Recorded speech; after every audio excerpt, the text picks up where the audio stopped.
जिला कृष्णप्रसाद ब्लॉक बुद्धिवर ग्राम रे 53तम सत्संग कार्यक्रम शेष होईछि। एही सत्संग कार्यक्रम दीर्घ वर्ष धरी होई आसुथिबा बेले कोनोसी कारणवशतः बंद थिला। तेबे चलित वर्ष ग्राम रे किछि जण व्यक्तिक सहयोग रे पुनः सत्संग कार्यक्रम अनुष्ठित होईछि। तेबे एही सत्संग पंचुक ठारू आरंभ होई पूर्णिमा दिन शेष होईथिबा बेले एथिरे ओडिशार सुनामधन्य प्रवचक सूर्यकांत रथ शर्मा, टुकुनाकर और सुश्री मीरा कुमारी वक्ता माने प्रवचन देथिले। संध्यारे ग्राम संकीर्तन और भजन जणान कार्यक्रम अनुष्ठित होइथिला। आमे पिला दिन सत्संग करि आसुछु। आमर जो माने थिले सत्संग रे से माने प्राय केते जण अवसर नै गलेनी। आउ आमे नूतन कर्मकर्ता को नेगिरी ए सत्संग को चालू रखिछु। चालू रखिया समय रे प्रत्येक विशृंखला रहिछु। विशृंखला को आमे ताको सजाडुछु।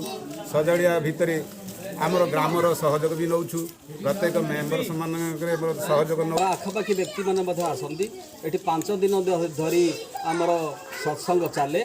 आजिर मुख्य वक्ता श्रीमंदिर से सूर्य नारायण सूर्यकांत रथ शर्मा से आसी दीर्घ 2 दिन होला।